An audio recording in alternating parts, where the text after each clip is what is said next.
All right, so you will notice that I do not call this the problem of evil, as you would normally have in a class on apologetics or philosophy of religion. I call it the problem of saying evil. We're told that it's true. It's the most pervasive objection that's brought against the Christian faith. I think there may be a lot of reasons for that, but I think fundamentally the reason is because there actually is a problem of evil in the sense of a pastoral problem, or we might call it an existential problem. It's a problem because evil's a problem.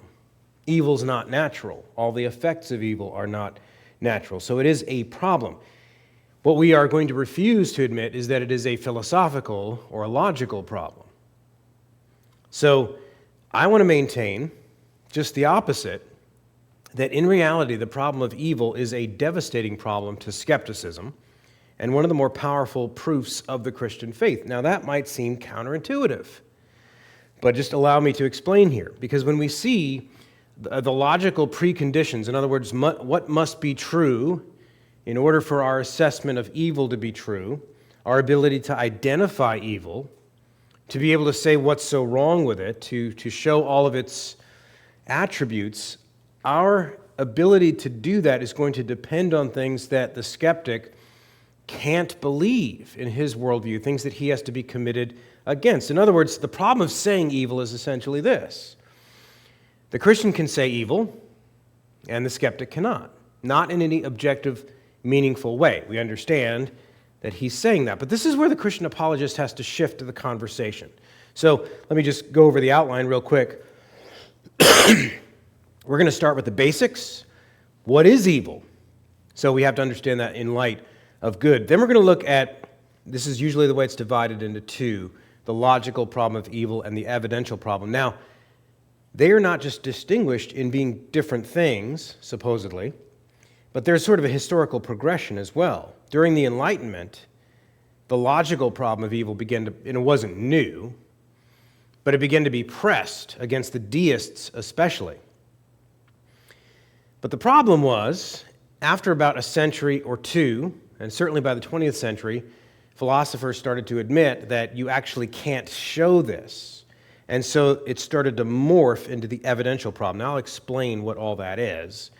And then finally, we're going to wind up in another potential Christian response to it that was popularized by C.S. Lewis and was given more sophistication by Alvin Plantinga and others.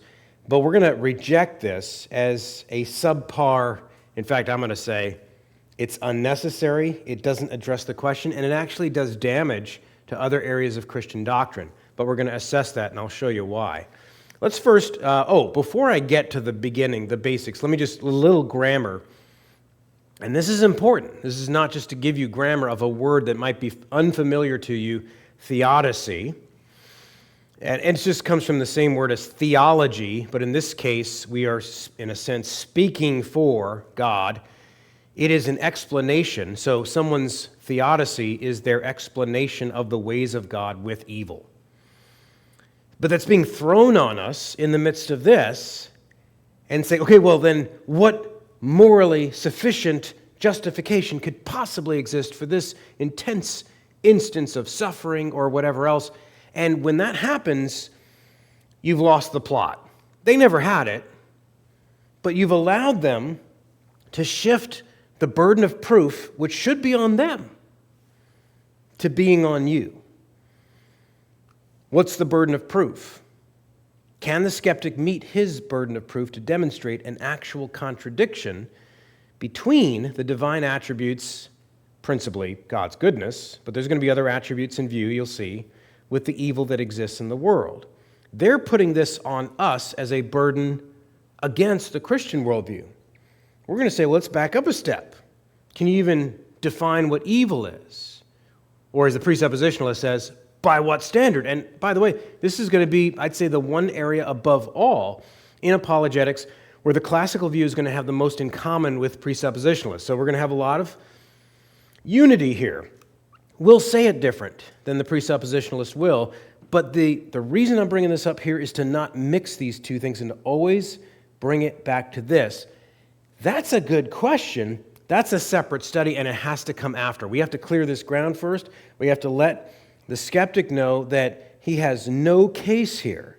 Now we can move on to a Christian explanation for some things that, and I stress some things, that the Bible tells us that God is doing with evil. But of course, we're only going to scratch the surface in this lifetime, and that's part of the point. So let's get to his burden of proof. Good and evil. Very, very crucial that we put all the burden of proof here. We have to understand first that good and evil are not objectively meaningful terms in a non-theistic worldview. For the skeptic, and he's a skeptic of all things metaphysical, all things supernatural, we're dealing with a naturalist. He believes that nature is all there is. When you're dealing with an atheist, he isn't just saying, for all we know, he's saying there is nothing beyond. So he doesn't believe in such things. And for him, as we've seen in a lot of the weeks in various ways, there is no such thing as the way things ought to be. Because there is no otherwise. There is no standard against which you can measure the way things are supposedly falling short in this world. Falling short of what? This world is the only thing that exists. Everything that happens is bound to happen, so on and so forth. We've seen that. So when a skeptic appeals to some standard, he's borrowing from God's law, from God's character, from things that he tells himself cannot exist. So what is evil? And I don't want to be too mysterious here. This is not a hard question, at least not at first, because on a ground level, I think we can all agree, I hope, that evil is not good. When we say the word bad, what do we mean? We mean not good. You say, well, surely that's too simple. No, it's not. It's what you mean. You mean that something is not as it ought to be. The way something is, but of course, in your worldview, everything that is simply is. So you can't make it conform to some other what? Other reality? Some parallel universe? Whatever it is. So let's not make things too difficult. Evil, at least at first, let's go with this, and we could say, well, evil is more than that, its effects, and so forth. Okay, but at root, evil is the opposite of good, that which opposes good. Okay? So very, very important. Now, all sin would fall under this. From a Christian perspective, you may say, well, where's sin? Well, sin is within that. Sin is distinct, but it is certainly at least evil. So what matters for the skeptic here, you say, why would I bring that up in an apologetics context? Well, he can't believe in sin. What he's concerned with is what he calls moral evil or personal evil and natural evil. And so that division is often brought up in these contexts, moral evil being what human beings do, either to themselves or to other human beings, things that they are blameworthy for. But then natural evil, things like hurricanes, earthquakes, etc. And then there's sort of a hybrid category where you could put things like war and poverty, things that are, you could say, are human-caused, nevertheless they have natural fallout, things like that. So you'll see different breakdowns, and oftentimes when the breakdown becomes more and more and more complex, what do? We get distracted from the actual root of the problem. We need to bring things back to, which is getting a suitable definition of evil to begin with. So the Christian is at a definite advantage already. One theistic philosopher, Christian philosopher, Terence Penelham, writes this. He says, theists do not see fewer evils in the world than atheists. They see more. Now, what's the first reason for that would be the depths of the evil. But even before you get that, again, even when we start explaining this, and it's a good thing to bring up, but you can just start jumping right over this. He adds to that atheists can never be against sin. So this is one central reason why we see more evil than the atheist does. For to atheists, he says, there can be no sins, sin being a theological concept that only has application if God exists. That's a good point to alert us that we're going to be more sensitive to evil, actually, than the atheist. However, in the very process of saying that, you could be giving more ground and allowing that wiggle room again and getting away from the root problem. Because I would argue that for the atheist, evil is in the same boat as sin. It's not just that he can't believe in sin and doesn't care about it, for the same reasons. So what is sin? How is that measured against? What does it fail to conform to? On that score, it's going to suffer the same problem as evil for an atheist. If you don't believe in a reference point, that's the real problem. Same applications then when someone makes moral judgments against God. And we just looked at this moral argument for God's existence. You could be having a conversation with somebody just about public morality and saying, well, what's your standard for that? So you're at a kind of advantage when you've been in the middle of those conversations to say, okay, if they need a basis for that, if all of us need an objective basis to say that that's good and that's evil, well, then why would it be any different if we're going to bring a moral charge against God? We would be saying, in effect, that God, your God, here I'm an atheist saying it, your God in your book fails to conform to what? What is this thing that he's failing to conform to? So I have a little chart here. If those are too small, I'll say them. This one Aiden, you definitely want to have this one directly on the screen because those are small words. But here's the purpose of this one. In order for God to be wrong, think about this for a second. In order for him to be wrong, to have caused any such evil, to have ordained such a reality in its whole or its part, if you want to blame him for any of it, there has to be a right or moral principle that his act is falling short of. But the question becomes, what is sufficient to function as such a principle of right? So let me offer 4 qualities, 4 things at least, that would have to be true about such a principle. So I'm trying to help you out, Mr. Atheist. I'm trying to give you, here's what you're going to need, your building blocks for your view if God is to have fallen short of some moral principle. This principle would have to be real, first of all, right? That's not controversial. In other words, this moral object, whatever it is, maybe it's an alternative reality in which things are morally perfect so as to function as a standard for the way things ought to be. Maybe some kind of ideal. Maybe say, well, I don't want to believe in an alternative reality because I'm not even sure why, but it doesn't sound very tough-minded, which I'm pretending to be right now. Maybe it's then like a mathematical equation, something theoretical, which takes a theorist, but it better be real. Let's start with that. It has to be objective. In other words, it has to actually be right. It has to be an actual moral criteria that stands outside of any finite mind or finite perspective. In other words, it has to hold, thirdly, transcendently, it has to hold over all moral actors at all times, in all places, including God.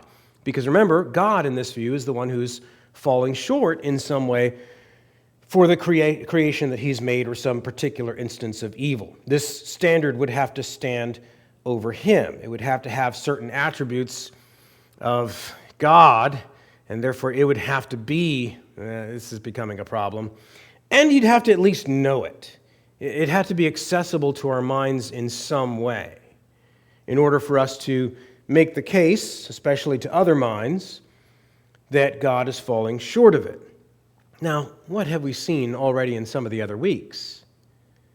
Whatever this thing is would have to be eternal. It'd have to always be there. It'd have to be infinite. It would have to be not subject to change. In other words, it would have to have a lot of the attributes of God. Now, that's certainly a problem. It would have to be there before him in some way. Now, you might be thinking of this again and saying, well, the atheist doesn't believe in this him that you're referring to. True, but remember, I would say revisit week 4 on atheism, because he is starting from a premise of this kind of a being would have to be, so those are just some bare minimum things that an atheist or a skeptic is going to need in order to have a moral criteria that stands above God. There's Hume. You like well, I didn't draw it, but I got it from the internet. There's David Hume, and these scales are showing us his, and long before David Hume in the ancient world, Roman atheistic philosopher Lucretius already came up with this. So it's not new in the modern world, but he's reviving this idea in his dialogues concerning natural religion. And what you see there are those attributes. You might recall when we talked about logical atheology. This is also week 4, I believe, when we talked about atheism. And logical atheology is so called because it is all of the logical arguments against God. In other words, these are reasons to believe that God cannot exist necessarily. Why? Well, there's 2 basic divisions. One was God versus God atheology. Some attribute of God and some other attribute or set of attributes did not cohere. They violated themselves. Or there's also God versus world atheology. And you might remember from that week I said, wait for it, the biggest example of this is the problem of evil. God versus world atheology is saying that some attribute of God or collection of attributes and some attribute in the world, in this case evil, contradicts. So the logical argument has to say that these actually contradict each other. And so the idea of God, in this case God and the world, is incoherent.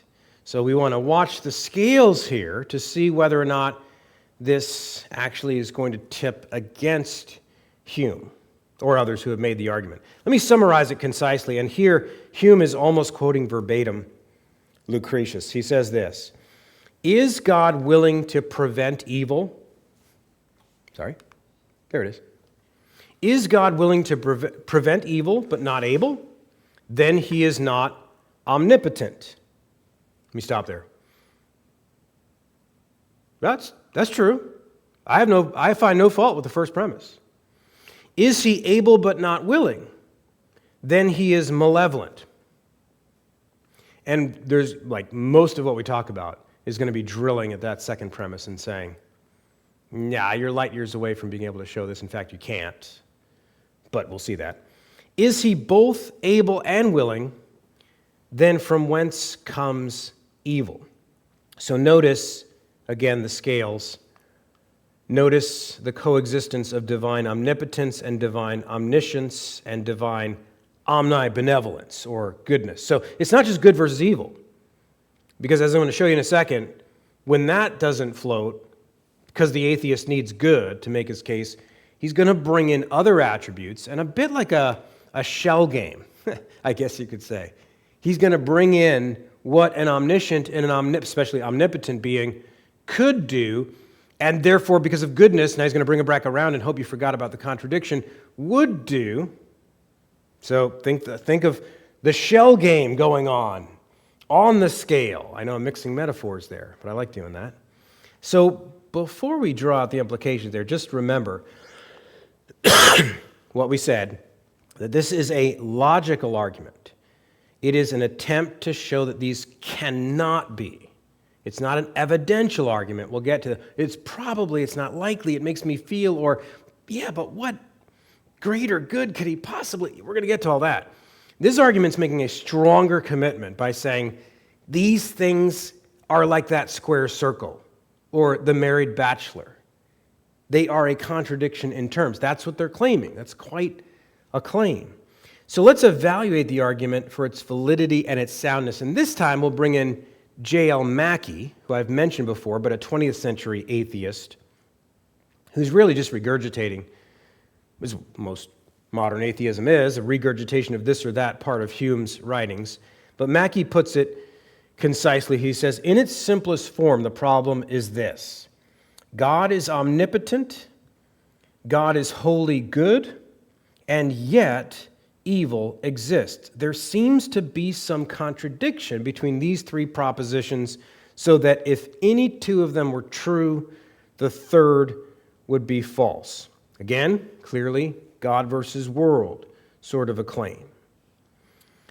Now, how do we directly attack this without wasting any time? Remember, there's a shell game going on, so I could start at any one of those cups. And I think maybe in a lot of these books that are written, maybe just to justify the publishing house publishing more books, let's not waste any time. Let's go right to good and evil first. And we'll bring in the other ones. But let's just consider this. I guess I can leave that up there for now.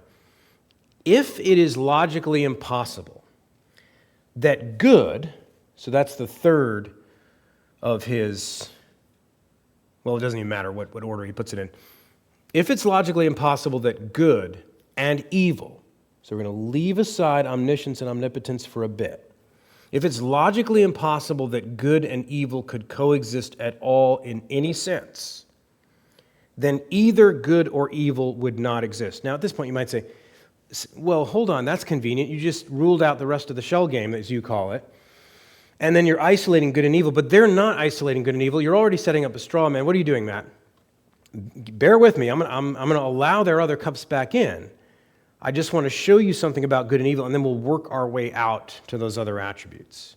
If it's logically impossible that good and evil could coexist at all in any sense, then it follows that either good or evil would not exist. Agree so far? If the two could not coexist, then either one or the other would not. Okay, and again, a lot of people might be getting impatient saying, well, why would you do that if they're claiming a little bit more than that?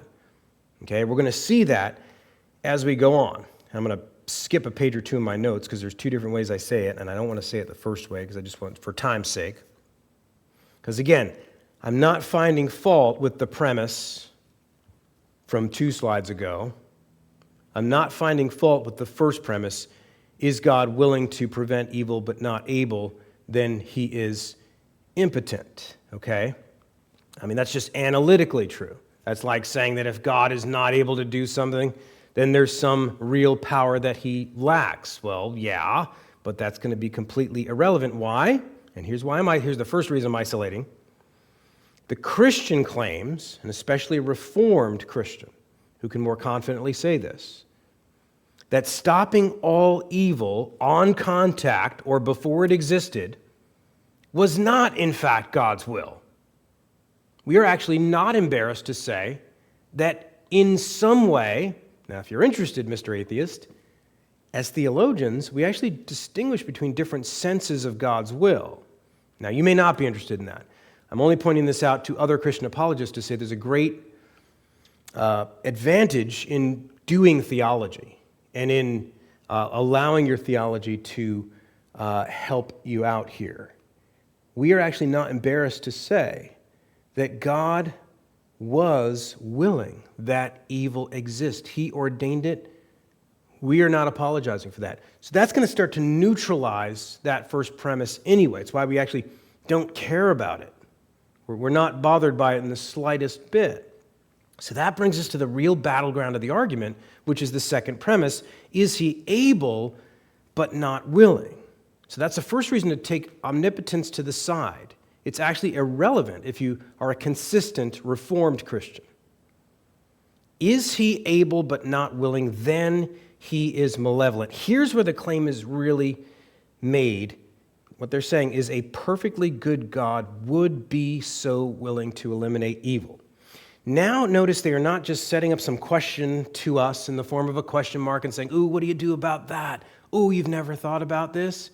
He's actually making a claim, which means the burden of proof is on him to justify his claim. Again, the claim is a perfectly good God would be willing to eliminate evil. He would not be able to stand it. He wouldn't know what to do with it. It would bother God in any relevant sense that evil exists. Okay, right there, that's a lot of information about God for somebody who doesn't believe in God. That's number one. But we reject that as not part of the idea of the Christian God. So let's watch this unravel just a little bit. And I want to ask Hume, and I think I'm one slide behind. I am. Here we are. The logical problem unravels here. Which evil is Hume? I'm going to use Hume as my whipping boy here. This is just the atheist in general, but he's the guy. God would be willing, if he is perfectly good, to eliminate all evil. First question. I'm just going to go really slow, help you out, and you tell me what you mean. Which evil do you mean? Do you mean concrete evil? In other words, real evil that actually exists in the world? Or do you mean only abstract evil? The idea of evil, general evil? Do you mean in particular instances? Do you mean all evil or only some evil? Do you mean present evil? Do you mean he would eliminate it finally? Do you mean he would eliminate it absolutely so that no evil could ever have come into existence?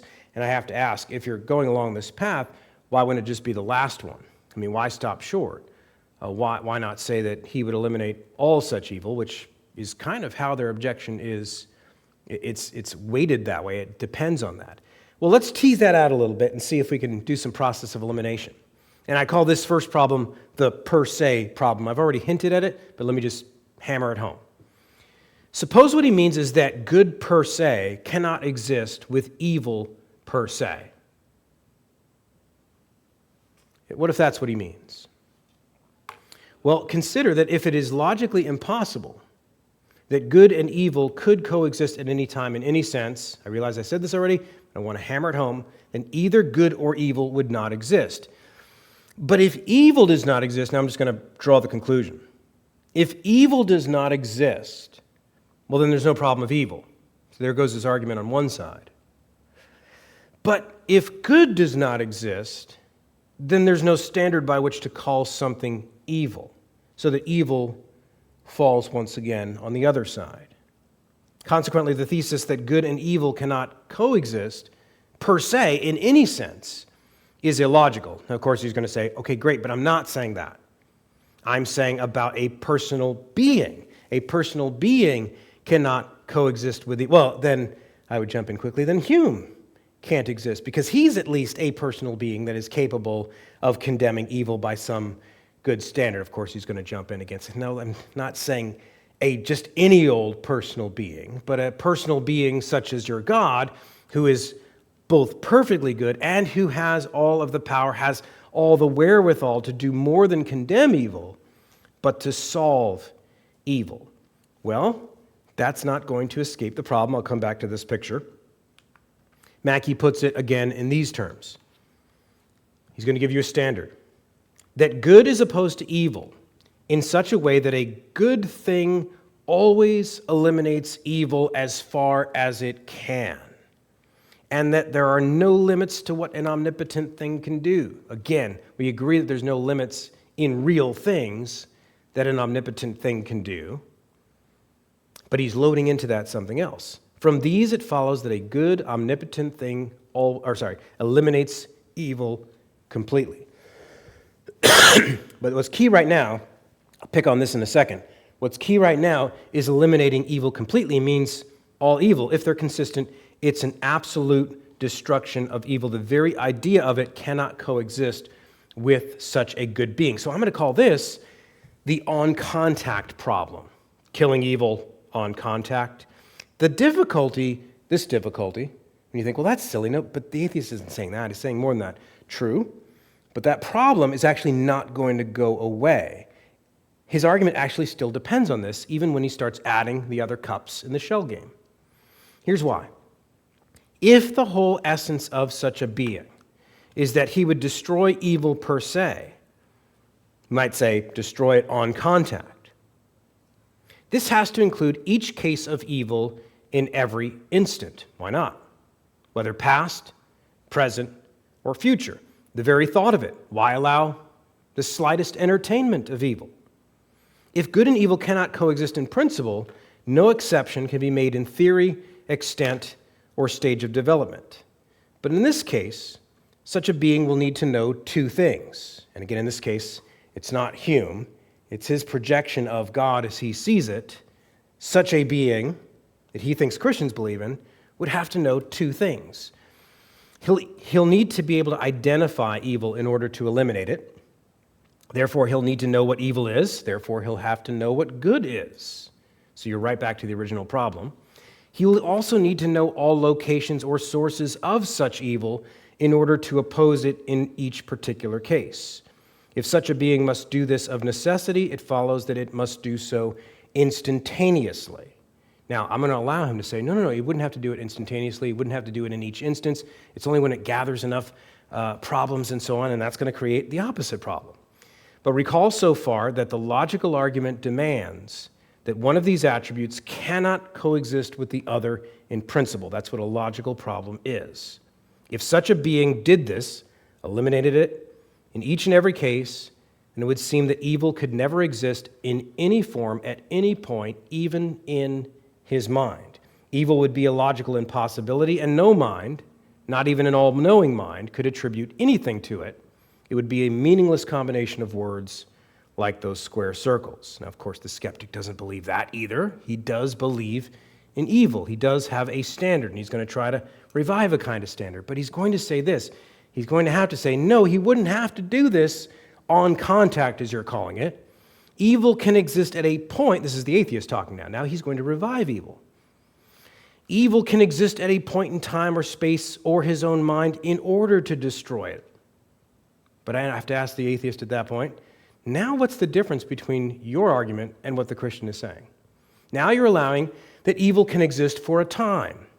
And he might say, and he's going to have to say, well, it can exist just until, and here comes some arbitrary standard, when it starts to do real harm. He's not going to say something like, when it offends my sensibilities. He's going to try to put something really tough on us, and that creates what we're going to call the evidential problem of evil. Because the atheist has done enough work with theistic philosophers in the 19th and then eventually in the 20th century, and they've abandoned the logical problem of evil for the most part.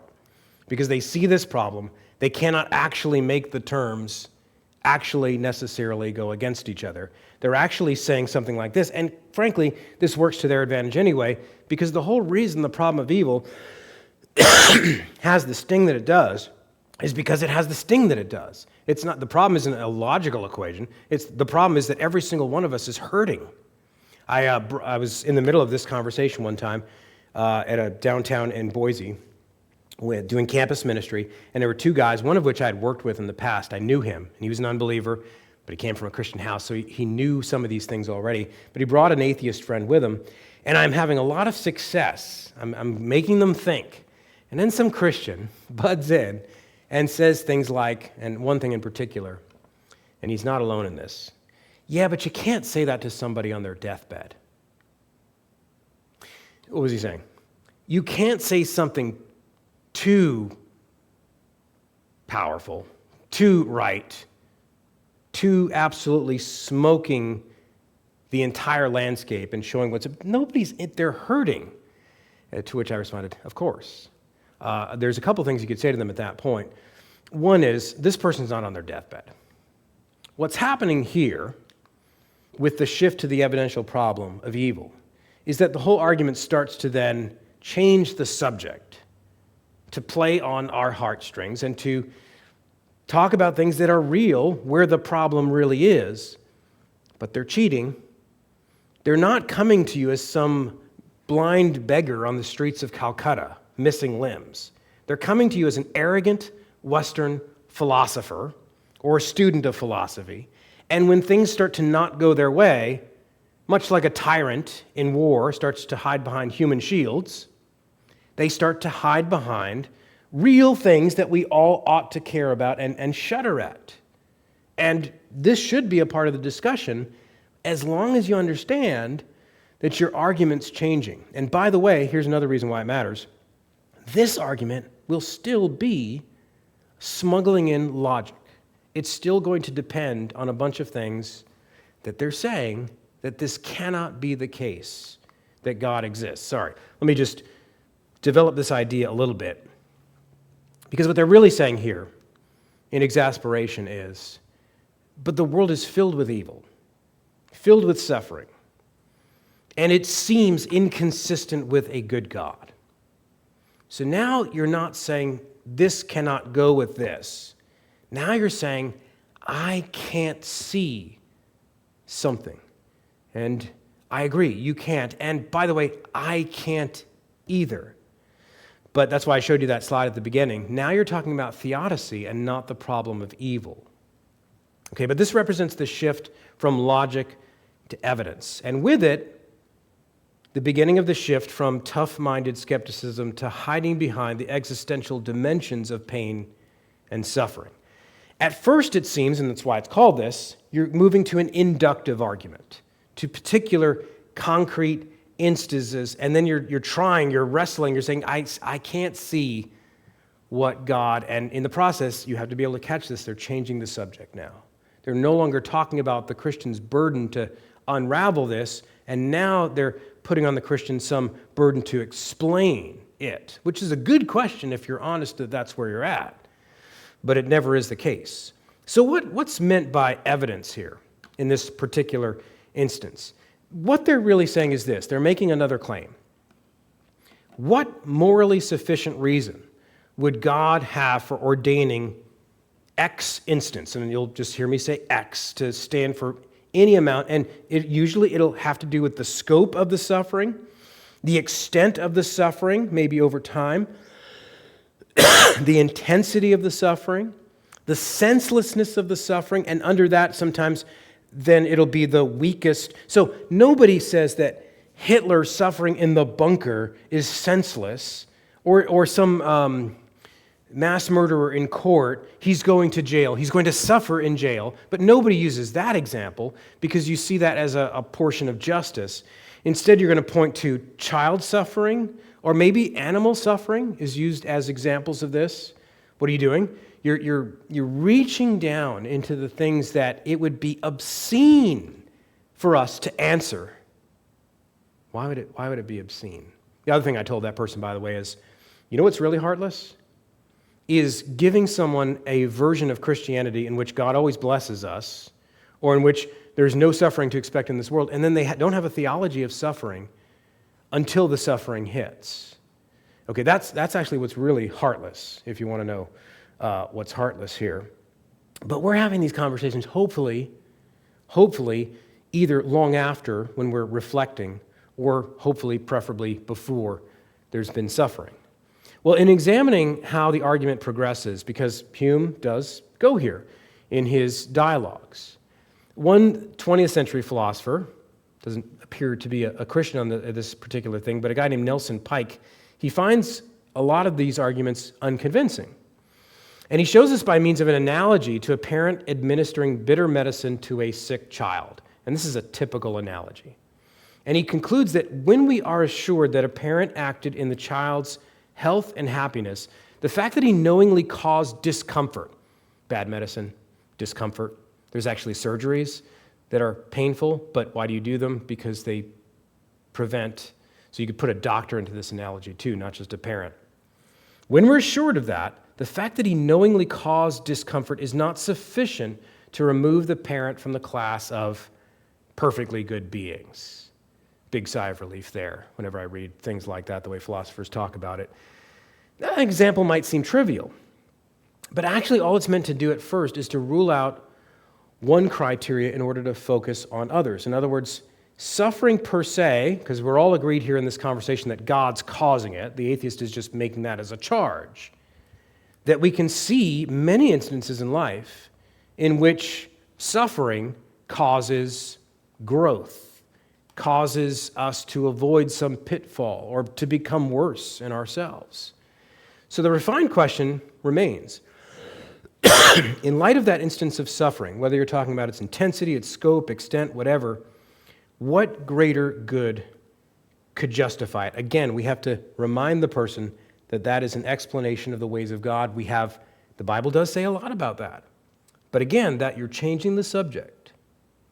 Okay, the claim can be stated positively. They're not just saying, the last thing I'll say about this, they're not just saying, what good cause, or I don't see what reason. They're making a claim. It's an argument after all. The claim is an omnipotent and omniscient being would have no morally sufficient reason for allowing X instance of suffering. It could be translated into the more direct objection to God. X is unjust, or in other words, God is unjust to do or to allow X, whatever it is. Now, there's biblical ways to answer this straightforwardly. And we would agree with this. For example, when God says to Job in Job 36, who has prescribed for him his way? Or who can say you have done wrong? You know, there's a Job 36 through 40 answer, and there's a Romans 9 answer, and they're the same answer to all these things, which is basically, who are you, O man? Or in Job, where were you? That's meant theologically, and that is, sit down and shut up. you are not God. And that's true. There is a theological version of that. There's also a philosophical meaning of those objections or those counter-objections by Paul in Romans 9 or God in Job. And it's just literally, who are you, oh man? Where were you, oh man? It's a rhetorical way of God saying, you weren't there. He could transfer that positively. In other words, you don't have adequate information to judge on this question, to fill out your premises. It's meaningless from your perspective. And you can't turn around and say, it's meaningless, therefore it means you messed up. No, meaningless means no meaning. And your premises are full of meaning. There's a C.S. Lewis quote that I meant to put in this week, and I forgot to put it in there, but it comes from Mere Christianity. And it's in the same context where he's making that moral argument for God's existence. And he was recalling the time that he was an atheist, and he said, well, if a good God made the world and it's gone wrong, why blah, blah, blah, blah, blah? And Lewis stopped himself and he said, and then it never occurred to me, where had I got this idea of just and unjust? If the whole universe was meaningless and therefore it didn't have any justice to it, well, I would never have come to notice it. It would be like being a creature with no eyes. Dark would be without meaning. And so Lewis says, I was forced to admit that this universe was filled with meaning, including my sense of justice, that it was not just a private fancy of my own, but that there's many things in this universe that are unjust. So what accounts for that? And Lewis concludes that consequently atheism is too simple. And that's exactly right. So this is a logical argument still, being smuggled in to all the suffering and pain, which you're now being distracted toward, very understandably. If he's going to make good on his claim that there is no morally sufficient reason, it's another one of my lists, he's going to need 5 things. He's going to need to know at bare minimum these 5 things. He's going to need the whole set of reasons or ends which could be used to justify all possible instances of evil. He's already out, right? He needs to know. If he says there's no reasons, he has to know all the available or possible reasons in order to evaluate them and say, no, that doesn't measure up. Secondly, he's going to need to know all possible means to those ends. There may be an infinite, as far as he knows, amount of means that could achieve those ends. Thirdly, he's going to need to know all possible outcomes of those means. In other words, whether or not the ends could be achieved. He's going to have to assess the power of God in order to achieve those particular ends. He's out again. Fourthly, he's going to need to know all of the best combinations of means to ends. And finally, there's that necessary condition we've already covered. He's going to need to have that self-sufficient, eternal, and immutable moral criterion to judge 1 through 4. And especially when we're already up here, the things which justify any of God's ways, he has to know the whole set of them in order to assess whether or not they actually measure up to what. He still has that problem. To cut right to the chase, the one thing we lack in order to make the argument float is precisely omniscience. Omniscience will have to exist for God to not exist on account of evil. And that's pretty anticlimactic for someone who's trying to disprove or at least cast major shade on the possibility or the probability of such a being existing. Now, Pike, who I mentioned, seems to grant this point. He's assessing Hume's dialogues. Don't worry about the names. In Hume's dialogue, there's 3 characters, and one represents an evidentialist, Cleanthes, one represents sort of a religious rationalist, and another sort of a fideist, but you can tell he's a skeptic, and he's kind of arguing for Hume's position. But so it doesn't matter who they are. He's casting it on the person making the argument. He says, Philo, this guy making this claim, there could be no sufficient reasons, could never claim to have examined all the possibilities. And at any given point in the argument, Cleanthes could always claim that God's reasons for permitting suffering is one which Philo had not yet considered. A retreat to unexamined reasons would remain open to Cleanthes, regardless of how complete the list of examined reasons seems to be. It's pathetic for a philosopher of religion to recognize this much and still use the language of he could retreat into, as if it's still our burden, but we still have these cards to play. No, the problem is much worse for you, Mr. Skeptic. It's not just that we're retreating and there's these possibilities, these other doors, these other windows. It's that you can't operate in any of them, that none of the cards are yours. You need to know something that you reject existing. You're the problem. You're the one who can't account for this. So a retreat. So even when he's seeing this, they still speak in that language. He says the problem of evil can only be the problem of discovering a specific theodicy. And that's what I was saying. He's saying this is over if you're an atheist. And he's an atheist saying this. So the problem now shifts here to be the problem of discovering a specific theodicy which is adequate. That is, of discovering which, if any, of the specific proposals which might be advanced really describes God's morally sufficient reason for allowing instances of suffering. I might ask this all in a different way. Suppose that God did have perfectly good reasons to allow or to ordain all the evil that he did. How probable is it that he should confide in you or me as to what even a fraction of those reasons are? Now, as it is, as Christians, we have in the Bible quite a lot of what he's doing, but why should that be expected to begin with? Much less all of God's reasons or his deepest reasons. Why should we expect that? By what standard? I'll agree with the presuppositionalist in using that. Last point, real quick, the failure of the free will defense. Now, again, this is popularized by C.S. Lewis in The Problem of Pain. I've highlighted Lewis a lot in his contribution to natural theology. I'm not going to speak as well of him here. There's valuable truths in that book, but the elements that made this argument are fundamentally flawed. He begins with the premises that free will is at least necessary for creatures who are self-conscious, who are placed in a world with other selves. Some common field has to exist, some fixed resources, such that, secondly, the exercise of the will is what constitutes a life that makes all of the virtues worth living. Love, or when I run into other wills with this fixed nature, these become the occasions for me exercising mercy, patience, courage, etc. Well, that's true. It does become the occasion for that. But what's he doing? Lewis says this: we can perhaps conceive of a world in which God corrected the results of this abuse of free will. So stop right there. The first thing he's doing is answering the skeptic by saying, well, free will. It's like, how did evil get into the world to begin with? Well, Adam's free will.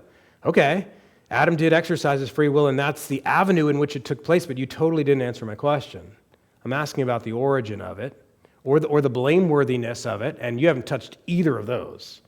But he starts there and says, we can conceive of a world in which God corrected the results of this abuse of free will by his creatures at every moment, so that a wooden beam became soft as grass when it was used as a weapon, and the air refused to obey me if I attempted to set up in it the sound waves that carry lies and insults. But such a world would be one in which wrong actions were impossible, and in which, therefore, the freedom of the will would be void. You see, if you switch the order of that sentence, you see the assumption there. If freedom of the will, therefore evil must exist. Okay, there's one bad assumption, there's others. Try to exclude the possibility of suffering, which the order of nature and the existence of free wills involve, and you find that you have excluded life itself. Okay? Now, Planting is going to say the same thing with more sophistication. Technicality, maybe is a better word. But it's going to be the same. He begins the same way. He offers some steps. He said, first of all, not even an omnipotent being could both give free will and withhold it. Lewis and Planting are saying the same thing. Okay, I agree with that. That would be contradictory. Okay. Second, free will necessitates, not only does it make life worth living in those ways, but he calls it trans-world depravity. What's that? Well, it is in any possible world where free will exists, the inevitability that sin should exist follows. Was that true of God? Like if he didn't create anything else, would it be true of God's reality? Well, no, not that one. Okay, is that not an impossible world? Okay, there's your first problem. There's others that follow. But first, let's finish his argument. Such a world was worth the trade-off. Now, I'm shortening that a lot, but God believed that that was worth the, and they don't want to use words like gamble, because Lewis in his other writings would argue against what we today call open theism in various ways. So you wouldn't want to use gamble, although Lewis in one of his books uses the word risk about God. Apparently God thought this worth the risk. Aha. For Plantinga, this is not a theodicy, but a defense sufficient to show the atheist's claim to contradiction is unnecessary. So he at least does make that separation, and that's all nice. But you notice that he makes the argument depend on this idea of free will, that in order for a will to be free, well, I'll just use Plantinga's own words in his book on evil. He said, what is relevant to the free will defense is the idea that being free with respect to an action. Now he gives you a standard. This is what I mean by free will. If a person is free with respect to a given action, then he is free to perform that action and free to refrain from performing it. Now, stop right there. I agree with that. A free will is one that's free to perform it and free to refrain from performing the same action. Okay, I agree with that. Watch what he does in the next breath. This is a continuous thought. He's unpacking the same idea.